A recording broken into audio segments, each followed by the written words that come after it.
हाँ अरे पहुंच रहा हूँ मैं, बिल्कुल थोड़ी देर में आ रहा हूँ, ठीक है?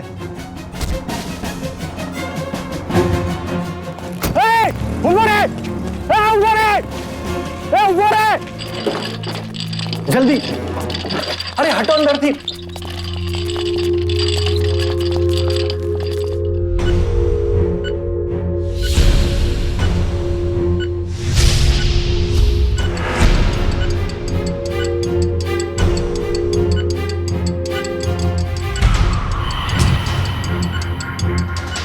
डॉक्टर, वो लड़की 7 मंथ्स प्रेग्नेंट है और इंटरनल ब्लीडिंग बहुत ज्यादा हो रही है। क्या? अगर अभी ऑपरेशन करके बेबी डिलीवर नहीं किया गया तो माँ और बच्चे दोनों की जान को खतरा होगा।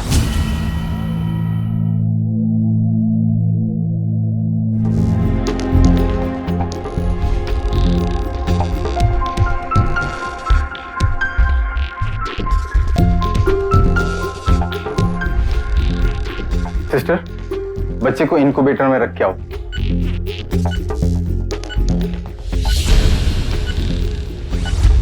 सिस्टर, जल्दी से लाइफ सपोर्ट भी डालो, जल्दी से।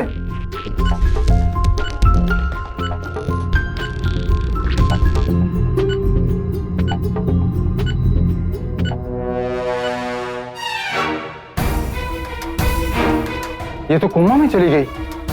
राजकोट, गुजरात। सड़क के किनारे अधमरी अवस्था में पड़ी एक नाबालिग गर्भवती लड़की। ना तो कोई उसका नाम जानता था और ना ही ये कि वो कहां से आई थी।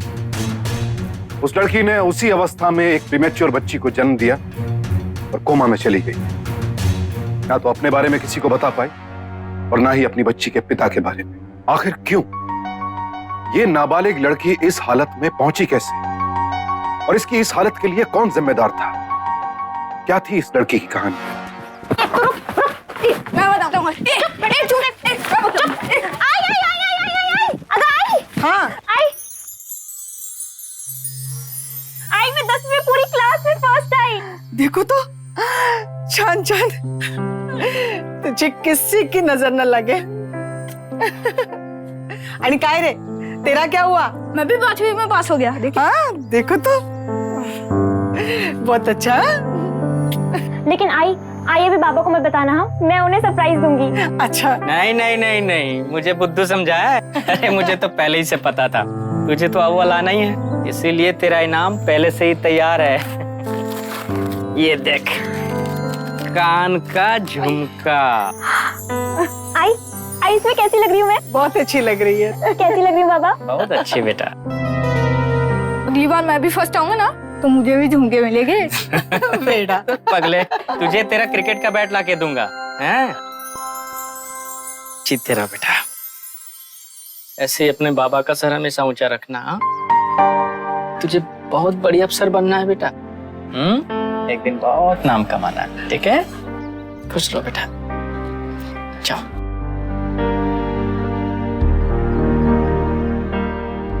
ये लो, हर दिन की जैसा आज भी पहला निवाला बाबा की तरफ से।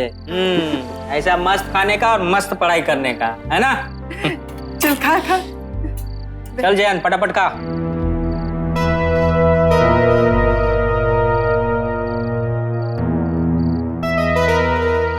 ए सुलक्षणा, ये साली साहिबों को क्या हुआ? अरे इतना अच्छा दिन है, मस्त खाना बनेला है, काय को नहीं खा रही है? अरे डबल खिलाओ उसको, तब यहाँ से ले ले। नहीं ताई बहुत। काय को नहीं चाहिए, काजू नको रे, आ दबा के खा। खुशी की बात तो है जीजा जी। 10वीं तक तो आपको फीस की जरूरत पड़ी नहीं, लेकिन आगे की पढ़ाई में खर्चा बहुत ज्यादा है। बरोबर। और आपकी सैलरी तो मात्र 5,000 रुपए है।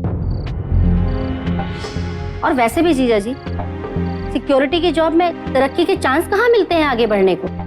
एक बात बताइए, आप ये सब कैसे करेंगे?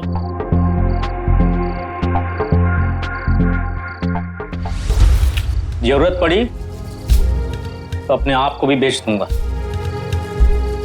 मैं अपनी नैना बिटिया की पढ़ाई नहीं छुड़वाऊंगा, है ना बेटा?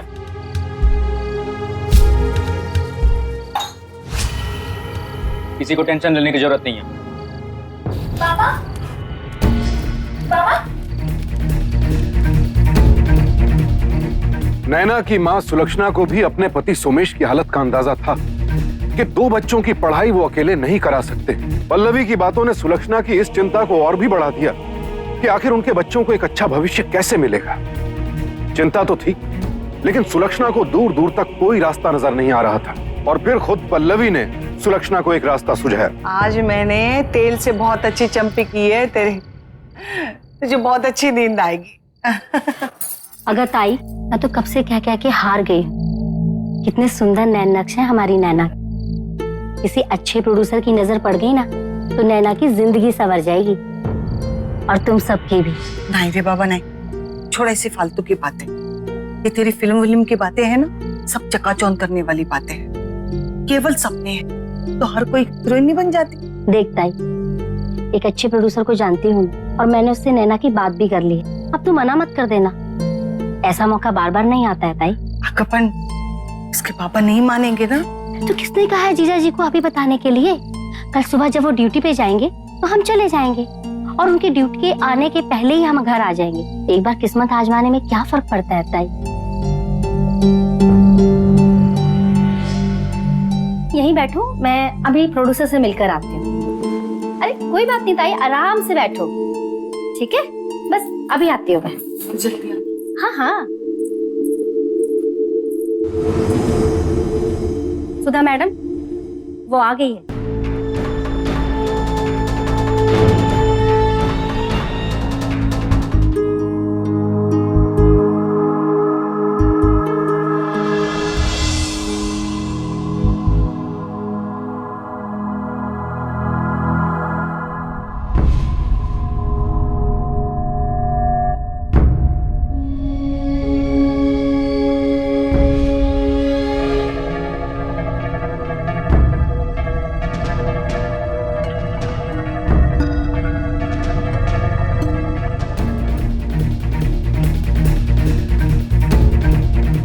ये तुम्हारे 4 दिन के 10,000 पकड़ो। नेक्स्ट। हाँ, ये तुम्हारे 7 दिन के 20 पकड़ो। एक बार गिन लेना।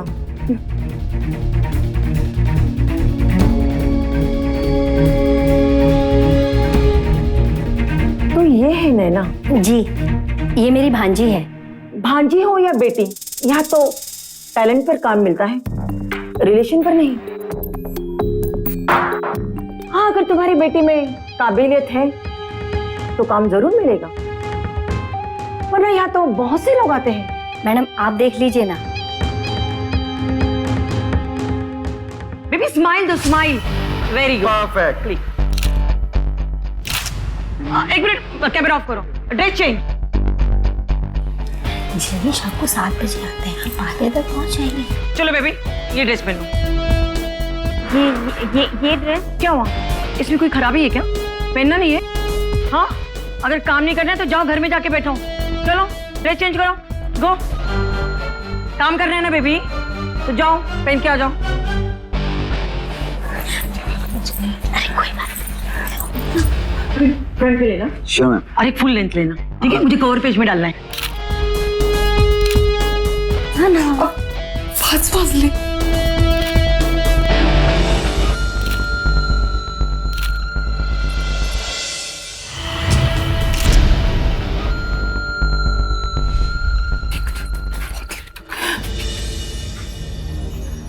अरे किधर गए थे तुम लोग?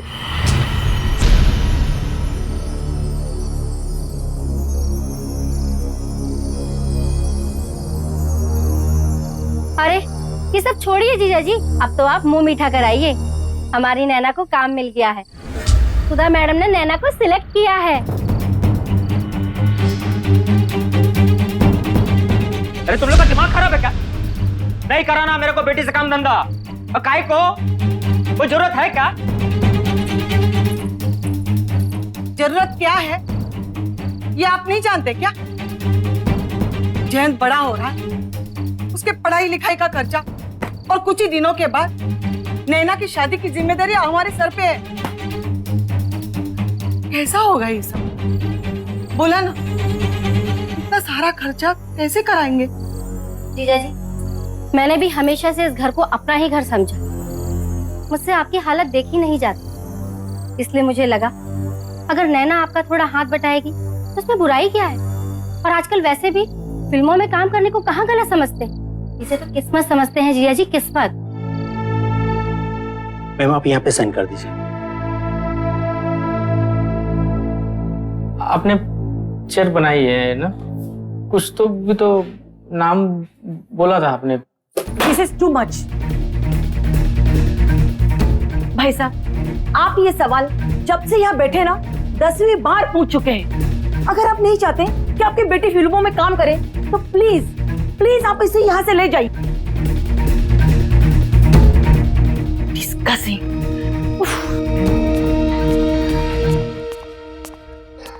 जीजा जी आप ये क्या कर रहे हैं?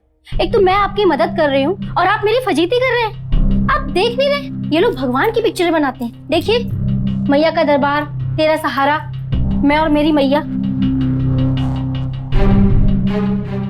ये सारी भगवान की पिक्चरें हैं।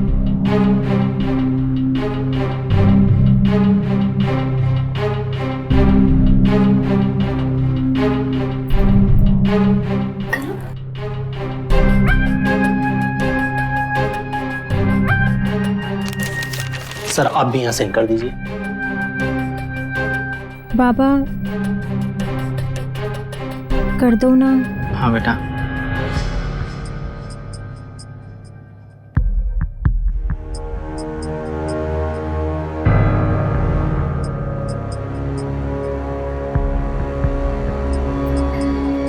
ये रहा एडवांस में 50,000 रुपये। कल सुबह 8 बजे तैयार रहना, हमारे प्रोडक्शन हाउस की गाड़ी आपके घर सुबह 8 बजे पहुंच जाएगी। जी ले लो ले लो ले लो।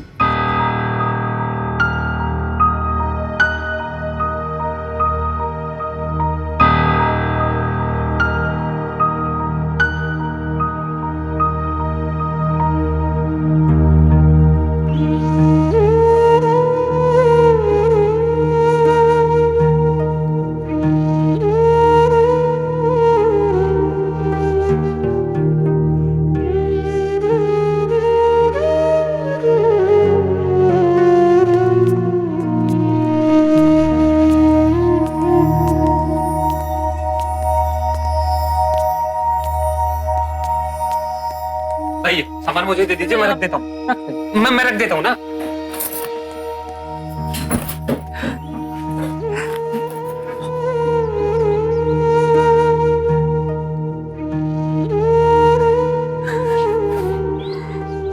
है मोबाइल। बाबा मोबाइल पर पैसे खर्च करने की क्या जरूरत थी? तेरी कमाई के पैसे के है ना, तेरा हक बनता बेटा। ख्याल रखना अच्छा से।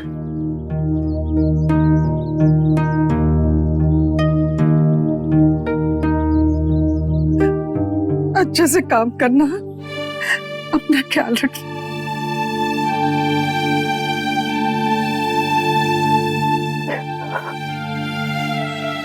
ख्याल रखना। ताई तुम्हारी बेटी मेरी बेटी। चलो नैना। अपना ख्याल रखना जयन, और आई बाबा का भी ख्याल रखना। पढ़ाई अच्छे से करना, ठीक है? चलो नैना, चलो चलो।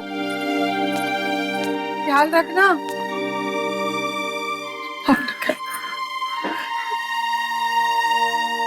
चलो बैठो।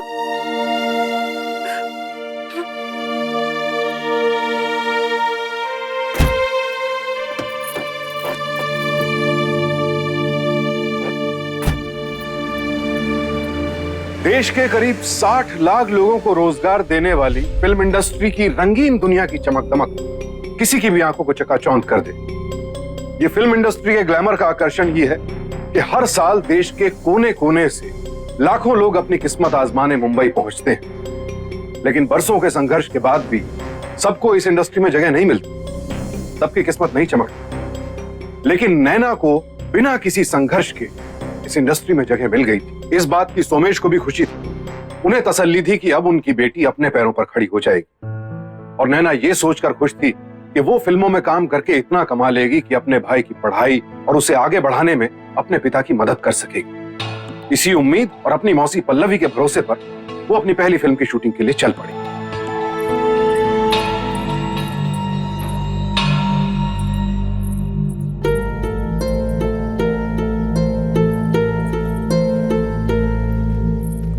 मासी, हम लोग यहाँ क्यों रुके हुए हैं? बताती हूँ, तू अपनी चाय खत्म कर जब तक। लो, आगे बोलो। Hello madam. हेलो। हेलो। यहाँ से तुझे इन्हीं लोगों के साथ जाना है। अब मैं तो नहीं जा सकती ना हर जगह तेरे साथ शूटिंग करने के लिए, है ना? आपके बिना। अरे भाई जल्दी निकलो तुम लोग, पहुँचते पहुँचते कहीं शाम ना हो जाए। चलो।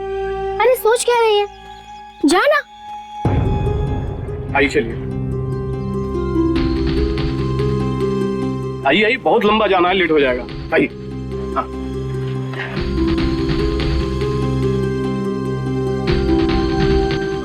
आइए आइए। अरे आइए मैडम, आइए थोड़ा सा आइए।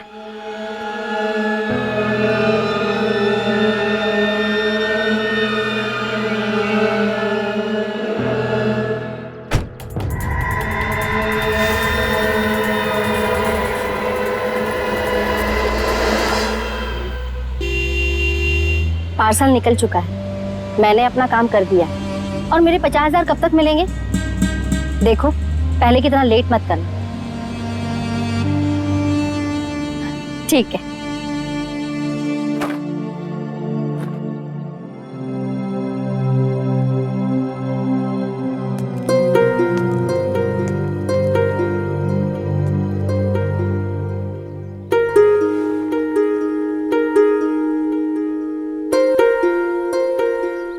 बेटी घर से बाहर क्या गई, घर काटने को दौड़ता है। आओ, तुम भी कमाल करते हो। एक दिन वो हम लोगों को छोड़ के अपने ससुराल चली जाएगी, तब क्या करोगे? बहाना मिल गया कुछ ना कुछ बोलने का। अरे जलती हो ना बाप बेटी के प्यार से, इसीलिए। अच्छा, आता गो भया।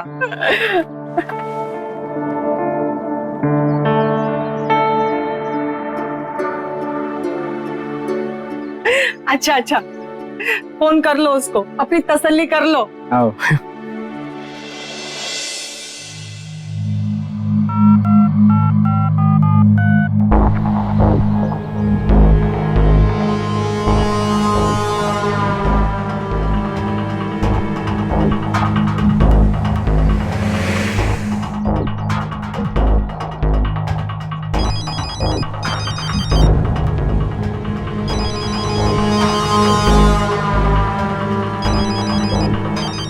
फोन नहीं उठाने का।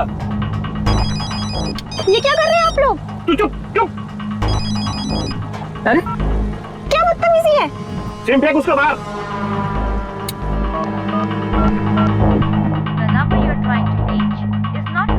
अभी तो घंटी बजी थी, काहे को काटा उसने? अभी स्विच ऑफ बता रहा है।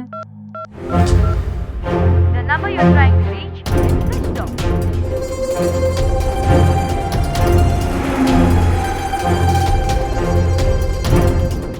आप भी बेकार में परेशान हो रहे हो। वो नया फोन है ना, हाँ?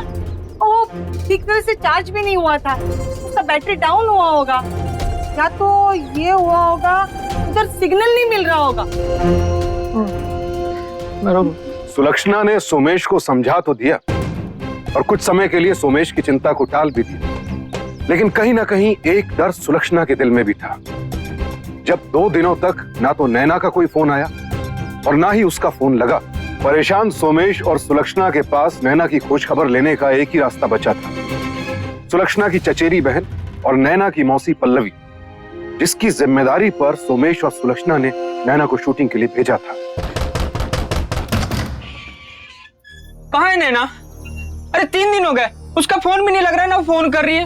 अरे शूटिंग करने गई है, शूटिंग कर रही होगी, और कहाँ होगी? कहाँ शूटिंग चल रही है बताओ, हम अभी जाएंगे मिलने उससे। कहाँ है? अगत आई, समझाओ ना जीजा जी। अब मुझे कैसे पता शूटिंग कहाँ चल रही है? मैं तो शूटिंग में काम नहीं करती ना। और अगर आपको जानना है कि वो कहाँ है, तो आप प्रोड्यूसर से मिलिए ना।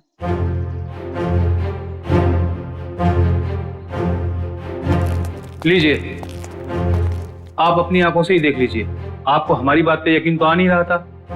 अरे 2 दिन पहले ही ऑफिस खाली हुआ है और अब उन लोगों ने कहाँ शिफ्ट किया है ये हमें नहीं मालूम। भाई साहब इधर बैठी थी वो प्रोड्यूसर, तो सब इधर फोटो वीटो लगा था, फिल्म का पोस्टर।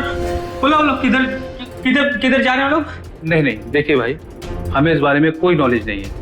हाँ, इतना जरूर पता है कि सुधा मीरानी नाम की कोई प्रोड्यूसर थी जो ऑफिस को चला रही थी और उन्हें अभी 2 महीने हुए थे छोड़कर चली गई।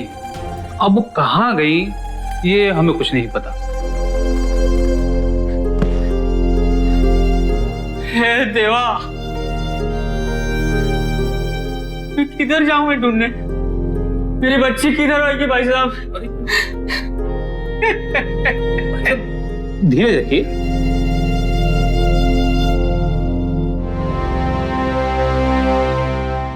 अरे मुझे तो ये समझ नहीं आता कि आप लोग कैसे किसी के झांसे में आते हैं। जान ना पहचान किसी भी अरे गहरे के साथ अपनी बेटी को भेज दिया और फिर आगे पुलिस चौकी। नहीं साहब, मेरी कोई गलती नहीं है। मैं स्वतः प्रोड्यूसर करके लो तो मैं उधर प्रोड्यूसर के ऑफिस में जाके खुद तसल्ली किया, तब जाने दी अपनी बेटी को शूटिंग में।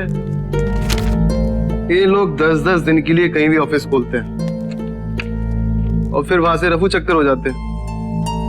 इनका बहुत बड़ा रैकेट है, लड़कियां सप्लाई करते हैं ये लोग, और ऐसे केसेस हमारे पास पहले से बहुत सारे। नहीं साहब, मेरी बच्ची के साथ ऐसा कुछ नहीं होएगा।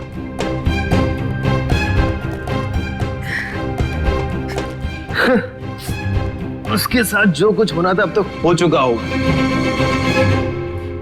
और ये सब होता तुम्हारी बेवकूफी की वजह से और लालच। मैंने लालच नहीं किया साहब, नहीं किया लालच। वो तो एक रिश्तेदार के बात का भरोसा किया और भेज दिया शूटिंग में। कौन रिश्तेदार? जिस दिन नैना शूटिंग के लिए घर से गई वो आखिरी दिन था जब सोमेश ने नैना को देखा था। उसके बाद नैना कहां गई किसी को कुछ पता नहीं चला।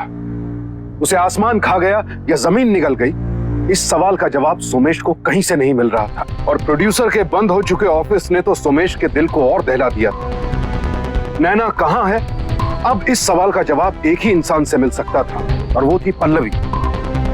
लेकिन क्या पल्लवी जानती थी कि कहां है नैना? क्या हुआ नैना के साथ? साहब मुझे कुछ नहीं पता। मैं तो 1 साल पहले उस प्रोड्यूसर से मिली थी जब उसका ऑफिस खार में था, क्योंकि हमारे यहाँ से खाना जाता था। बाद में उसका ऑफिस हमारे घर के पास आ गया। वो फिल्में बनाती है, इसीलिए मैं अपनी भांजी को वहां लेके गई थी।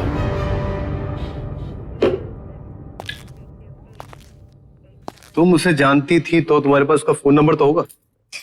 है ना एक नंबर मेरे पास, मैंने बहुत लगाया साहब, लेकिन वो तो बंद आ रहा है। ये देखिए। जादव, नंबर नोट कर। अभी तुम जाओ यहां से, लेकिन जब तक मैं नहीं कहता ना, इस शहर से बाहर कदम मत रखना। हाँ साहब।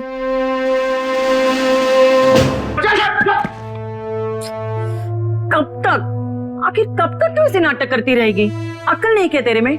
पता है ना, इतने सारे लोगों के सामने तू अगर नाटक करेगी ना तो ये लोग तुझे 2 मिनट में मसल कर रख देंगे। मुझे वापस अपने घर जाना है। वो तो अब तू कभी वापस नहीं जा सकती, और तेरे घर जाने के बाद ना ही घर वाले तुझे अपना सकेंगे। इसलिए चुपचाप मेरी बात मान ले और धंधे पर लग जा। मैं कहीं नहीं जाने वाली। तूने मुझे धोखा दिया, मेरे मामा को धोखा दिया।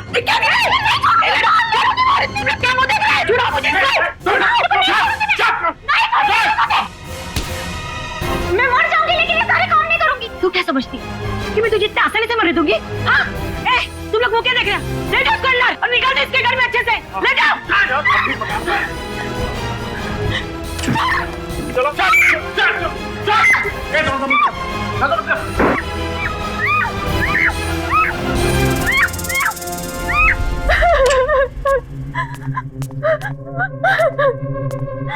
ठंड पड़ गई हो तेरे शरीर में तो जल्दी से कपड़े पहनकर तैयार हो जा। बहुत नसीब वाली है तू। शुक्र मना मेरा कि मैंने तुझे बाजार में नहीं दिखाया। तू अगर यहाँ बड़े बड़े लोगों की शाम रंगीन करेगी ना तो पूरी दुनिया जिनके कदम चुनती है ना वो तेरे कदम चुनेंगे आज। इसलिए कहती हूँ चुपचाप जल्दी से तैयार हो जा। इस जिंदगी को अपनी नियति मान लेने के अलावा और कोई रास्ता नहीं बचा था नैना के पास। लोग आते गए, और नैना की मासूमियत को रौंदते चले गए। इस जिंदगी ने नैना को सब कुछ भुलाने पर मजबूर कर दिया, अपना अतीत, अपना परिवार, अपनी जिंदगी, सब कुछ।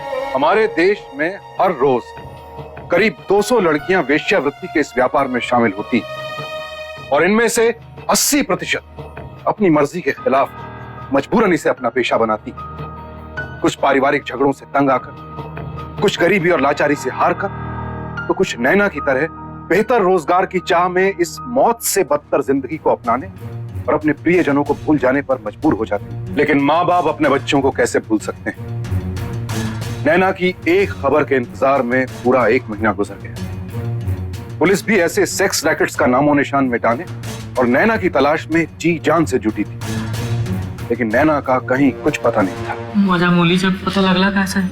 नासिक में एक जगह की टिप मिली है, वहां पे नाबालिग लड़कियों से धंधा कराया जाता है। हम वहां पे रेड मारने जा रहे हैं। अगर तुम्हारी किस्मत अच्छी हुई तो हो सकता है तुम्हारी बेटी मिल जाए। आप मेरे को भी साथ में लेकर चलो साहब। अरे तुम वहां जाके क्या करोगे? अगर तुम्हारी बेटी वहां पर होगी तो तुम्हारे पास पहुंच जाएगी, और तुम्हारे वहां जाने से हमें प्रॉब्लम हो सकती है। नहीं साहब, एक मौका आया, मेरे को साथ में लेकर चलो ना। मैं तो वाला हाथ जोड़ता हूँ साहब, मैं आई कसम, आपका पुलिस कार्रवाई में मैं नहीं आएगा बीच में। मैं कोई तकलीफ भी नहीं देगा साहब। मेरे को बेटी से मिलने का है साहब। हाँ ठीक है, खड़ो, चलो साथ चलो।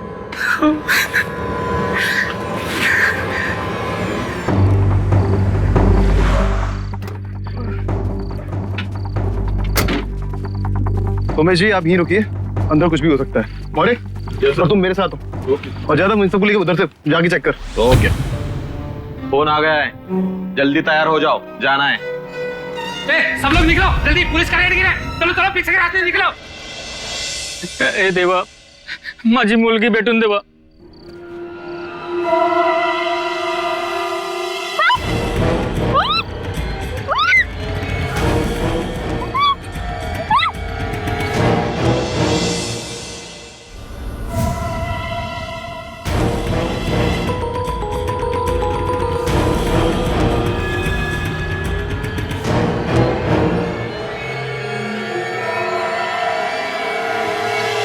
उमेश जी, इनमें से कोई है आपकी बेटी?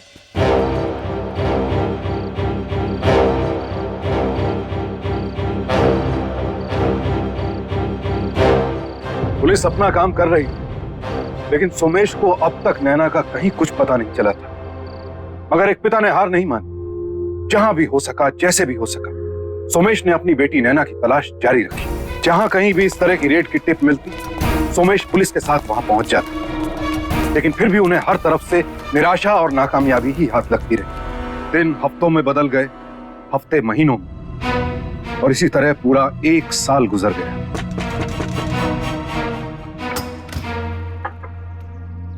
इंस्पेक्टर साहब, आप अरे कुछ पता चला मेरी बेटी का?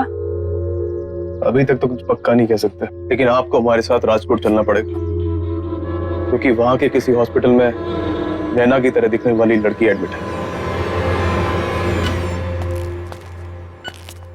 आइए। नैना, नैना आके खोल बेटा, देख तेरी आई है, देख तेरी पापा है, आके खोल बेटा। नैना, डॉक्टर साहब, मेरे नैना आके क्यों नहीं खोल रही है? क्या हुआ? देख तुझा बाबा आला है ना। डॉक्टर साहब, माझी मुलगी काही बोलत काय नाही, कुछ बोलती काय नहीं है मेरी बेटी। देखिए, आपकी बेटी आपकी बातें सुन तो सकती है, लेकिन कुछ बोल नहीं सकती, ना ही रिएक्ट कर सकती है। इंटरनल ब्लीडिंग और मानसिक सदमे की वजह से ये कोमा में चली गई है।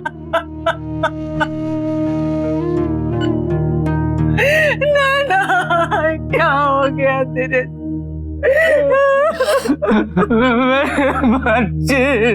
जब आपकी बेटी को हॉस्पिटल लाया गया था तो वो 7 महीने की प्रेग्नेंट थी।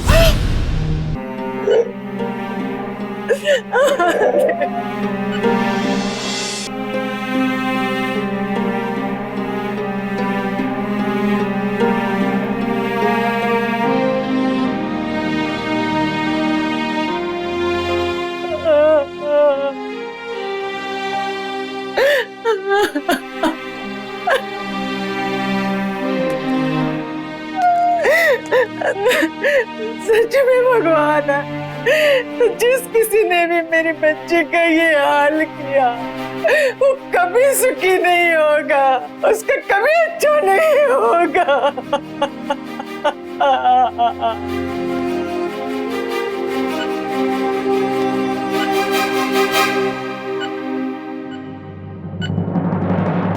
क्या हो रहा है?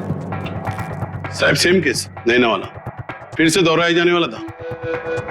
एक औरत हीरोइन बनाने की तुली है इनकी बेटी को, सुधा मीरानी करके उसका नाम है। तूने तो कहा था सुधा मीरानी का तेरे पास कोई कांटेक्ट नंबर नहीं है, फिर कैसे किसी नई लड़की को तू हीरोइन बनाने पहुंच गई फिल्म? साहब आपको कोई गलतफहमी हुई है साहब? तब तू झूठ बोलती रहेगी, ऐसी मार खाती रहेगी। साहब मैं सब सच से बताएगी साहब आपको, साहब मैं सब सच से बताएगी साहब। वो मीरानी मैडम को मैं 1 साल से जानती हूँ साहब, उसने मेरे को 50,000 का लालच दिया। पल्लवी पुलिस की मार बर्दाश्त नहीं कर पाई, आखिरकार वो टूट गई और उसने अपना गुनाह कबूल किया। पल्लवी का बयान बेहद भयावह था। ये सच्चाई दिल दहला देने वाली थी कि सिर्फ चंद पैसों के लालच में पल्लवी जैसे लोग बच्चों की मासूमियत का कत्ल कर देते हैं। पल्लवी के साथ भी ऐसा ही हुआ। उसकी अपनी मौसी ने उसकी जिंदगी का सौदा कर डाला, जीते जी मार डाला उसे।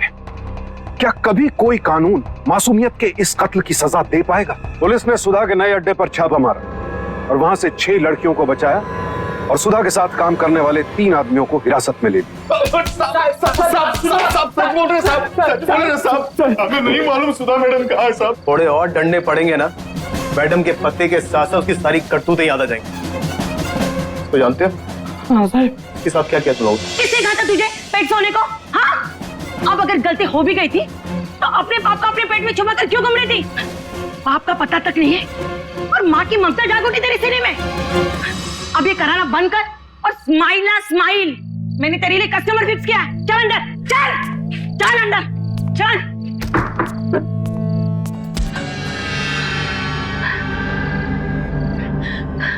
खत्म हो गया इसका खेल और साथ साथ रोज का नाटक भी। ले जा इसे और फेंक दो किसी कोने खोपचे में।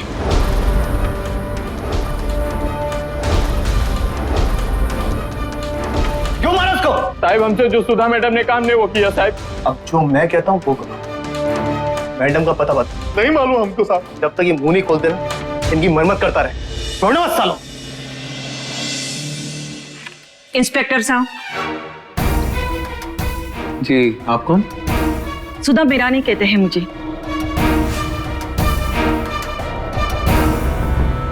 ये लीजिए, बात करिए। हेलो,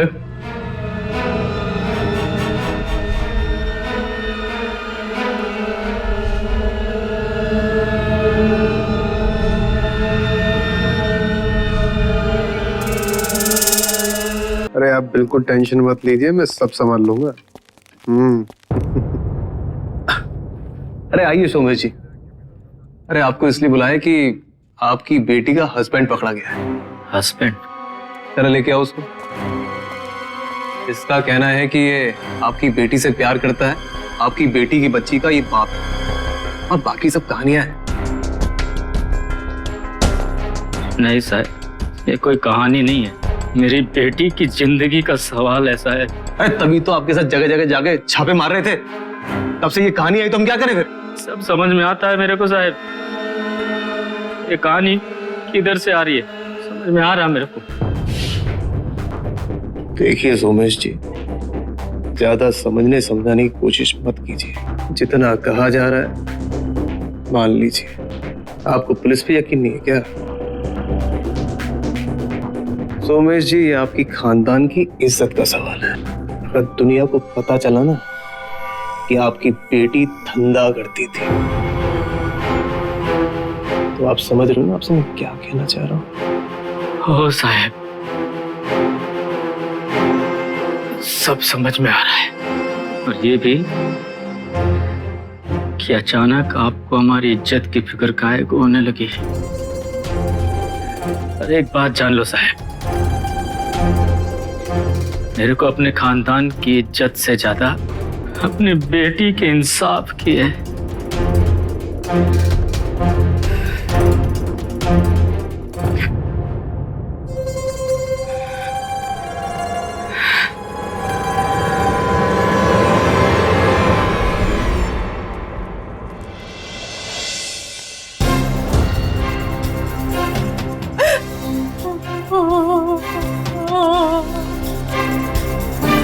काय ग? अरे नैना कुठे आहे? अरे नैना कुठे आहे? डॉक्टर साहब, मेरी नैना कहाँ? सॉरी मिस्टर सुमेश, अचानक उनकी हालत इतनी खराब हो गई थी कि हम उन्हें बचा नहीं सके।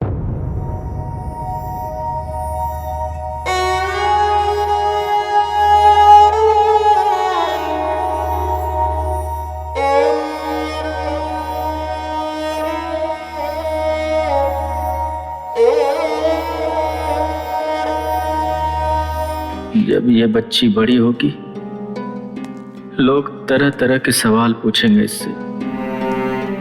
फिर ये आके मेरे को पूछेगी, मैं क्या बताएगा इसको? ये कौन है? इसका बाप कौन है? इसकी माँ के साथ क्या हुआ? नहीं, मैं इसे सब सवालों से दूर रखूंगा और अपनी बच्ची को न्याय दिलवा के रहूंगा, चाहे कुछ भी हो जाए। एक छोटी सी चिंगारी ही आग बनती है और जलाकर राख कर देती है अपने सामने आने वाली बड़ी से बड़ी रुकावट को। ठीक इसी तरह एक छोटी सी प्रेरणा इंसान को बड़ी से बड़ी मुसीबत से लड़ने की हिम्मत दे जाती है। सोमेश अपनी बेटी की मौत की खबर सुनकर पूरी तरह टूट चुके थे, लेकिन उस मासूम बच्ची का चेहरा देखकर उन्हें अपनी बेटी को न्याय दिलाने की फिर से प्रेरणा मिली और उन्होंने तय कर लिया कि वो नैना के गुनहगारों को सजा दिलवा कर रहेंगे।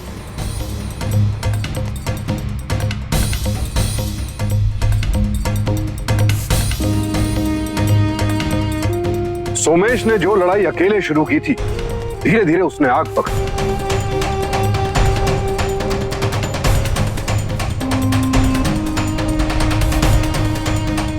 और फिर मीडिया और एनजीओज की मदद से ये आग पूरे देश में फैल गई।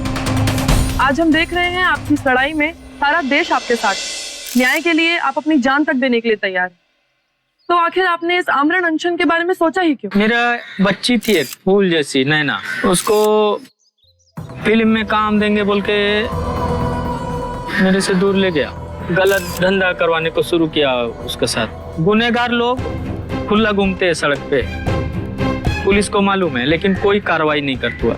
लेकिन कल को किसी और का बहू बहन बेटी के साथ ऐसा नहीं होए बोल के मैं इधर आमरण अनशन करने वाला है। अगर हम लोग चुप करके बैठेंगे इधर, कुछ आवाज नहीं उठाएंगे, तो ये जो मुजरिम लोग हैं ना, ये लोग का हिम्मत बढ़ता है, तो उन लोग को सजा दिलवाने का, चुप करके बैठने का नहीं, आवाज उठाने का।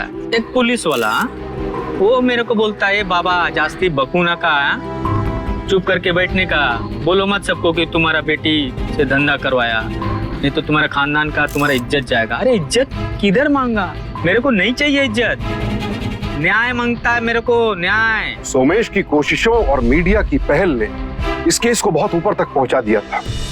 लोगों में अब इस बात को लेकर आक्रोश नजर आने लगा था। आखिरकार सोमेश की मेहनत रंग लाई, प्रशासन की नींद टूटी और पुलिस ने एक्शन लिया। पकड़ो इसे, पकड़ो पकड़ो इसे।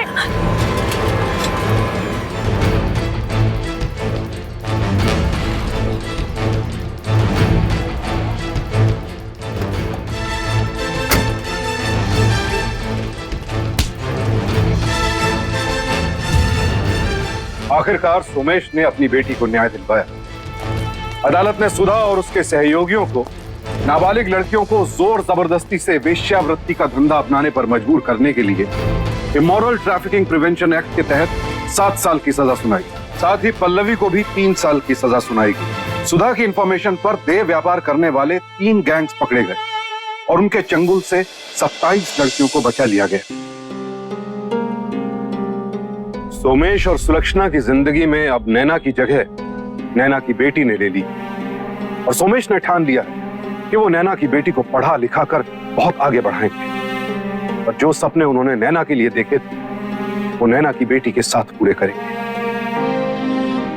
सोमेश ने नैना पर हुए अत्याचार के खिलाफ आवाज उठाई और देह व्यापार करने वाले दरिंदों को सलाखों के पीछे पहुंचा दिया। हमारे देश में आए दिन ऐसी घटनाएं सुनने को मिलती, लेकिन ज्यादातर माँ बाप को अपनी बच्चियों के बारे में ताउम्र कोई खबर नहीं मिलती। कम उम्र की लड़कियों का बाजार, देह व्यापार का ये घिनौना चक्रव्यूह अब टूटना चाहिए। और इसके लिए सिर्फ व्यक्तिगत तौर पर नहीं बल्कि पूरे समाज को प्रशासन के साथ मिलकर लड़ना होगा। जरूरत है आवाज उठाने की, जैसे सोमेश ने उठाई। सावधान इंडिया की पूरी टीम सोमेश जैसे पिता को सलाम करती है और आप सबसे एक निवेदन करती है कि हर जुर्म के खिलाफ सावधान इंडिया, ताकि हम गर्व से कह सकें इंडिया फाइट्स बैक। तो सावधान